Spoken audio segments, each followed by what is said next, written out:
भैया जी डेली अपने घर से बस्ता टांग के यहाँ पे आते हैं दिहाड़ी करने। कई माँ बाप उनके बच्चों को खुद इस जेल में फेंक के जाते हैं ताकि उनका बच्चा जिंदगी में एक सक्सेसफुल दिहाड़ बन सके। दरिंदे रोक दे बच्चा। मैं अपनी दिहाड़ी करने वैन से जाता था। हमारी वैन वाले ड्राइवर का नाम था भैया जी और उसकी वैन का नाम था मैजिक, जिसका हर दूसरे दिन टायर पंचर हो जाता था। बच्चे लोग स्कूल जाके पढ़ना सीखे ना सीखे टायर पंचर बनाना जरूर सीख जाते थे। लेकिन भैया जी से मेरा अलग अटैचमेंट था।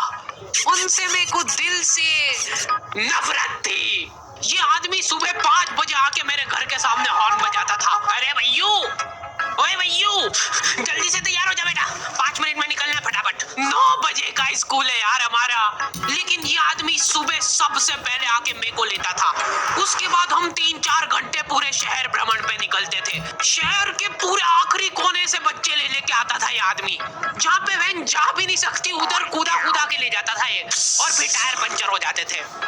शाम पड़े वापस से हमको घर घर छोड़ के आता था ये। जिंदगी बर्बाद कर दी थी भैया जी ने मेरी। सबसे पहले लेते थे और सबसे आखिर में छोड़ते थे।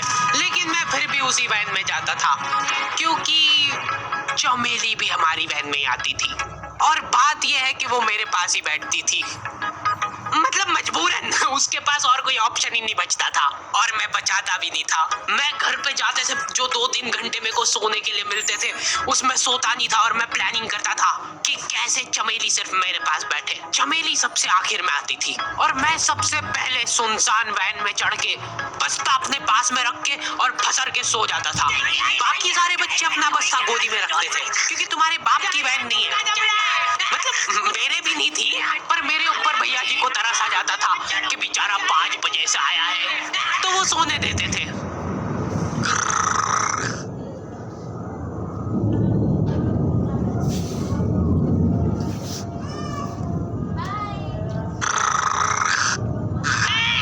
अरे कैसे चला रहा है ये गाड़ी? रुक जा, गाड़ी चलाना नहीं आती क्या देखो? आदमी इतना तभी चिढ़ता है जब उसकी जिंदगी में कोई लड़की ना हो। नहीं है ना? नहीं, मैं समझ सकता हूँ लड़की ना होने का दुख दर्द। मैं भी किसी जमाने में लड़कियों की तलाश में गली मोहल्ले भटकता था। फिर एक दिन मेरे पास से वो निकली। जैसे ही मैंने हैपन खोल के देखा उसकी आईडी मेरे फोन पे चमक रही थी।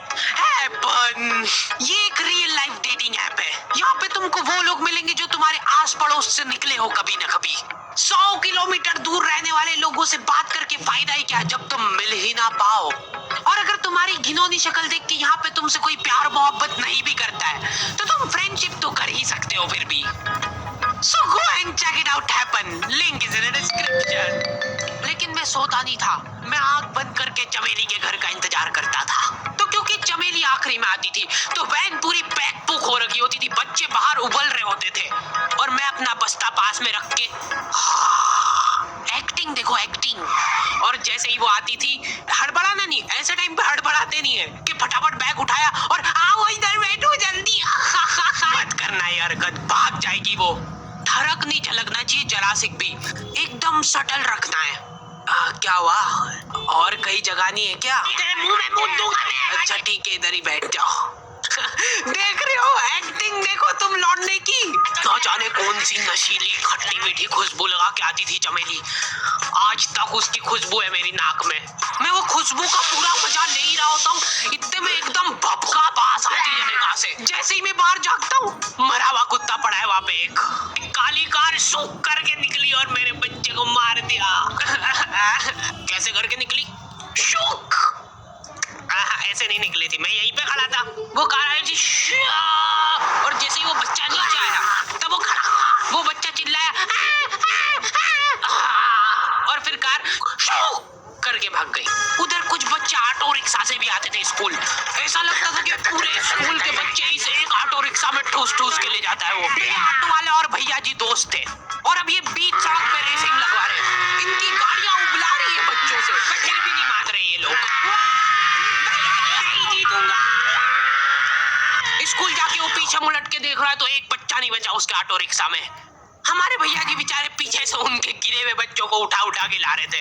ये सब हरकतें करके हम लोग जैसे तैसे कैद खाना पहुंच जाते हैं। सुबह 5 बजे से निकलने के बावजूद हम लोग लेट पहुंच रहे हैं वहाँ पे पहुंच के हमने देखा कि 4 लौंडे मरे हुए पड़े हैं जिनको डॉन ने मारा है। डॉन हमारे स्कूल की इंचार्ज थी। डॉन का कद छोटा था और पेट मोटा था, और आश्चर्य की बात यह है कि समय के साथ उसकी हाइट कम हो रही थी। मतलब बड़े नहीं बड़े वो चलता है एक बार को, पर इसकी कम हो रही थी।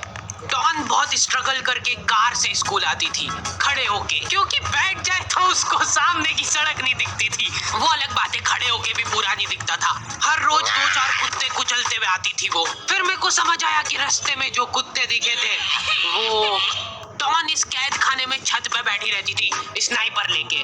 कोई भी कैदी कुछ गलत गतिविधि करता हुआ दिखता था तो वहीं पे, मैडम इनकी लाश का क्या करना है?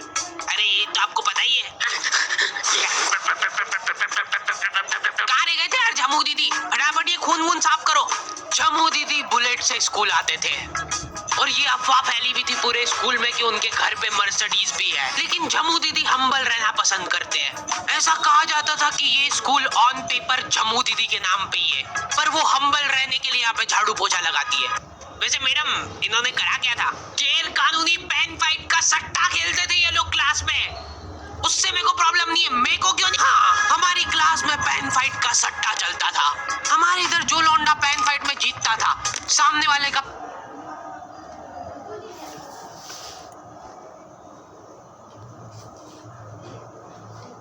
स्कूल में कि उनके घर पे मर्सिडीज भी है। लेकिन झमू दीदी हम्बल रहना पसंद करते हैं। ऐसा कहा जाता था कि ये स्कूल ऑन पेपर झमू दीदी के नाम पे ही है, पर वो हम्बल रहने के लिए यहाँ पे झाड़ू पोछा लगाती है। वैसे मैडम इन्होंने करा क्या था? गैर कानूनी पेन फाइट का सट्टा खेलते थे ये लोग क्लास में। उससे मेरे को प्रॉब्लम नहीं है, मेरे को क्यों नहीं? हाँ, हमारी क्लास में पेन फाइट का सट्टा चलता था। हमारे इधर जो लौंडा पेन फाइट में जीतता था, सामने वाले का